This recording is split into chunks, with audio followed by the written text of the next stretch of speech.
Hola chicos, ¿cómo están? Bienvenidos a la segunda clase ya de manejos de la especie bovina. ¿Cuál es el propósito del manejo reproductivo?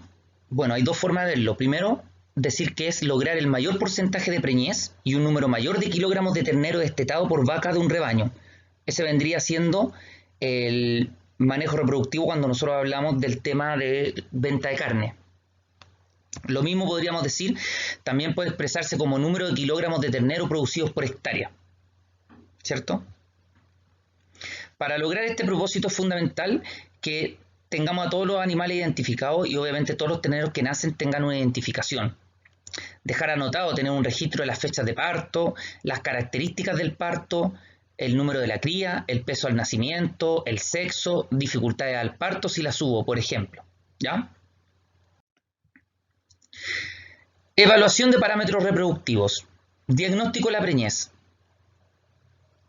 Esa foto es bastante linda desde el punto de vista cómo se ve una vaca preñada desde frente, la circunferencia que forma su cuerpo por el hecho de estar ya casi llegando a periodo de parto.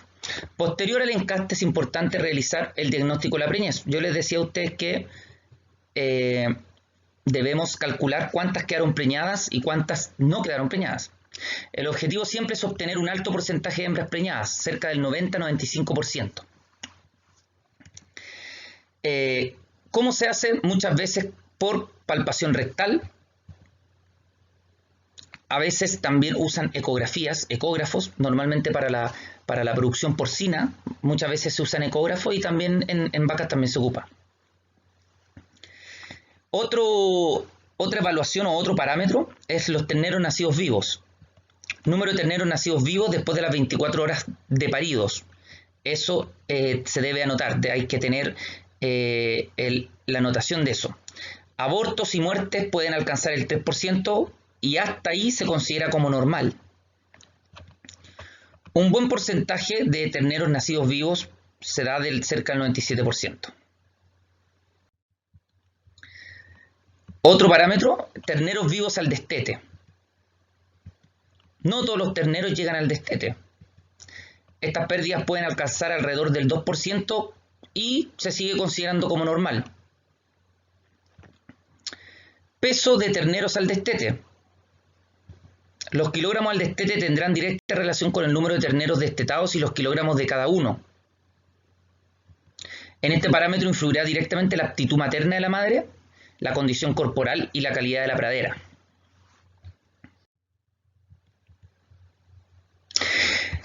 Este es el ejemplo que les dije el día de ayer que íbamos a ver para ver el ejemplo de un programa de manejo reproductivo básico.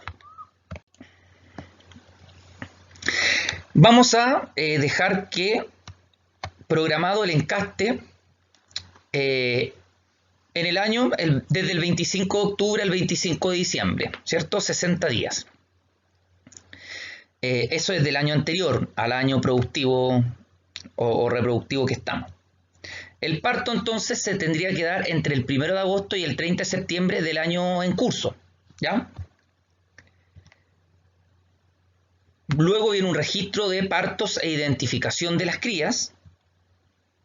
Examen posparto a las vacas para conocer su sanidad y ciclicidad, para ver cómo se han ido curando y reponiendo.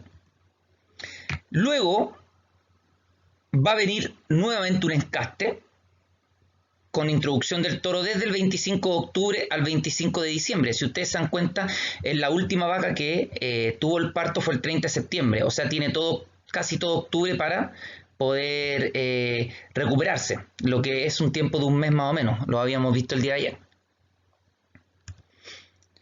Luego, diagnóstico de gestación a fines de febrero, comienzo de marzo. Y en marzo-abril, destete, se verá el destino de los terneros. Si es que es para lechería, se mantendrán las terneras y el ternero se venderá a lo mejor.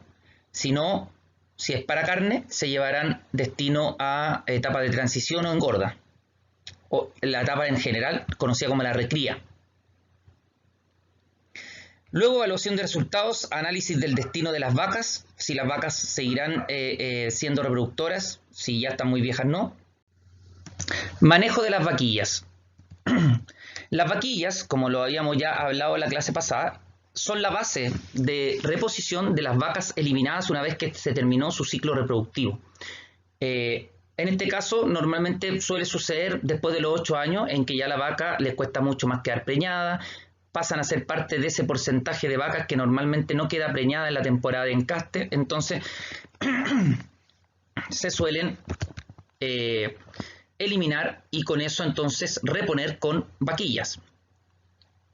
En la pubertad normalmente tiene que ver el peso del animal y va a depender de la raza. Sabemos que existen razas que son mucho más pesadas que otras y por lo tanto obviamente no se puede llegar y decir, como lo dijimos ayer, que fue como una especie de promedio, 300 kilos, ¿ya? Porque las razas pequeñas normalmente requerirán un peso más bajo que las razas grandes para poder alcanzar la pubertad. La pubertad es cuando todo su sistema reproductivo está listo para comenzar su vida sexual y pueden empezar a procrear. A eso se le llama cuando llegan a la pubertad. El peso al cual las vaquillas llegan a su pubertad y presentan su primer celo, por ejemplo, en dos de las razas bien conocidas que habíamos visto, por ejemplo, en el caso del overo colorado en la zona sur, el overo colorado que es para producción de carne, 240 kilos, y para Charolais 260. Acá hay una gran diferencia, la Charolais era más grande que el overo colorado. Por lo tanto, la llegada a la pubertad o del primer celo es distinta.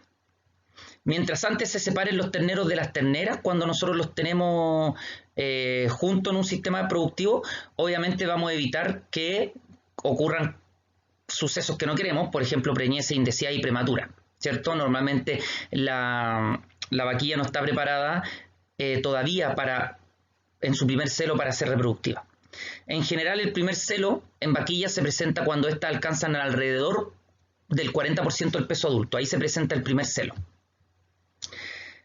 Ahora, hay que saber que hay una diferencia entre pesos de pubertad y peso de encaste. No es lo mismo que cuando llegan a pubertad que se pueden encastar al tiro.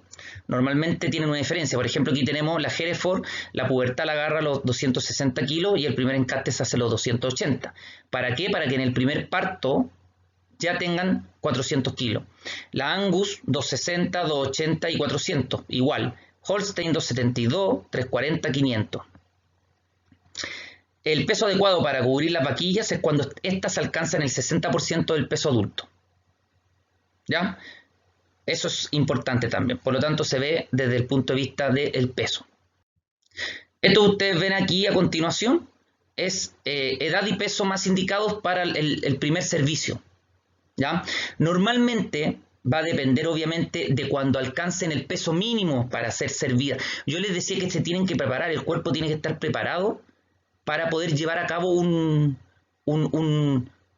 parto o una gestación, ¿ya? Por lo tanto, por ejemplo, estas son razas lecheras. La Holstein, que es común acá en Chile, entre los 18 o 20 meses de edad, un poco menos de 2 años, y el peso mínimo para el primer servicio, 370 kilos. La Jersey, por ejemplo, o la Ice Child, que también la habíamos visto, vamos con la Jersey primero de 15 a 17, o sea, puede ser encastada antes que la Holstein y llega a un peso mucho menor que la Holstein. ¿Por qué? Porque llegan a distintos pesos siendo adultas, ¿ya? Entonces, la edad va a tener que ver con el peso mínimo de servicio, ¿ya? No se puede decir, no, todas las vacas que tengo acá las voy a cruzar a los 2 años. ¿Ya? Porque tienen que tener un peso mínimo que va a depender de la raza. Idealmente se deben considerar las inseminaciones artificiales. Son mucho más exactas. Si ustedes se dan cuenta aquí, se deja exactamente en el lugar que yo quiero el semen. Además que un proceso en breve periodo y sincronización de los celos, lo podemos hacer todo al mismo tiempo. Es fácil el proceso. Seleccionar toros con facilidad de parto y crías más pequeñas. Esto cuando no se ocupe el de la inseminación artificial, o bueno, cuando se ocupe también, hay que tener en cuenta el tamaño del toro. Porque si un toro de mucho peso, muy grande, lo cruzamos con una vaca muy pequeña, obviamente hay altas posibilidades de que el ternero salga grande. Y si la hembra es chica, no va a poder o se le va a hacer muy difícil. Entonces hay que seleccionar toros que lleven o que traigan facilidad de parto y crías más pequeñas. Es mucho más fácil para la vaca poder tenerlas. El tema también de la consideración de la inseminación artificial da mejor calidad genética al rebaño. Las hijas serán producto de un toro genéticamente superior. Eso es cuando nosotros compramos obviamente el semen específico del cual queremos. Normalmente no siempre tenemos el toro que queremos en las mejores condiciones, pero en el caso del semen uno puede comprar el semen que uno quiere, exacto, el preciso, el que sabemos que nos va a dar las mejores crías. Si se utiliza un toro, en el caso no de la inseminación artificial, debe ser probado y no joven, porque se van a desconocer los antecedentes genéticos y además no sabemos cómo va a ser su comportamiento, porque si es muy joven no vamos a ver cómo da las crías. Iniciar el encaste de las vaquillas un mes antes que el de las vacas. Esto también es importante y debiera haberlo puesto en negrita. ¿Por qué iniciar el encaste de las vaquillas un mes antes que el de las vacas normales?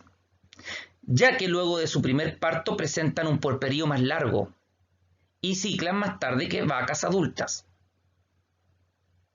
¿Ya? Por eso es importante que las vaquillas, que por lo menos ya tengan un parto, que hayan tenido un parto antes, deben iniciar el encaste un mes antes que las vacas que ya llevan varios partos, porque su puerperio es más largo. ¿Ya? Inseminación artificial. Biotecnología reproductiva, cuyo objetivo es controlar enfermedades de transmisión sexual en el ganado bovino. Ese es uno de los grandes objetivos. ¿Ya? Porque trabajamos con semen certificado que ha sido analizado y está libre de enfermedades. Posteriormente, su uso principal ha sido el mejoramiento genético de los rebaños. Obviamente que si tenemos la oportunidad de importar semen de distintas partes del mundo, podemos obviamente ir mejorando la calidad genética de nuestro rebaño, trayendo semen de toros con grandes aptitudes. En Chile, ayer me preguntaban qué era lo que más se hacía. Y yo les dije que hace un tiempo, la mayoría se hacía con toros y menos con inseminación artificial, pero que ahora la inseminación artificial iba creciendo cada vez más. Ahora, en Chile solamente se inseminan 20% de las vacas de lechería, cuando hablamos del tema de la lechería, con lo que las ventajas de esta biotecnología reproductiva no alcanza una gran parte de la población bovina de leche. Esto es en caso de las bovinas de leche. Igual debe ser algo muy parecido para carne, ¿ya? Se pueden usar distintos tipos de materia prima en la inseminación artificial y hablamos precisamente del semen. Congelado, cuando lo queramos ocupar, consiste en descongelar una dosis de semen y depositarla en el cuello del útero a través de pipetas especialmente diseñadas para tal efecto. Los puntos críticos para el éxito de la inseminación artificial son que obviamente detectemos el celo en el momento indicado, que se descongele solo la dosis de semen que se va a ocupar, dejar el semen en la posición correcta del tracto reproductivo, que es el cuello del útero.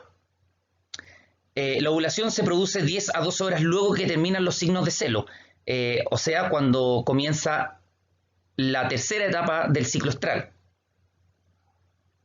La inseminación debe realizarse de tal forma que coincida con la ovulación, porque aquí nosotros vamos a dejar el semen en el mismo lugar donde tiene que quedar.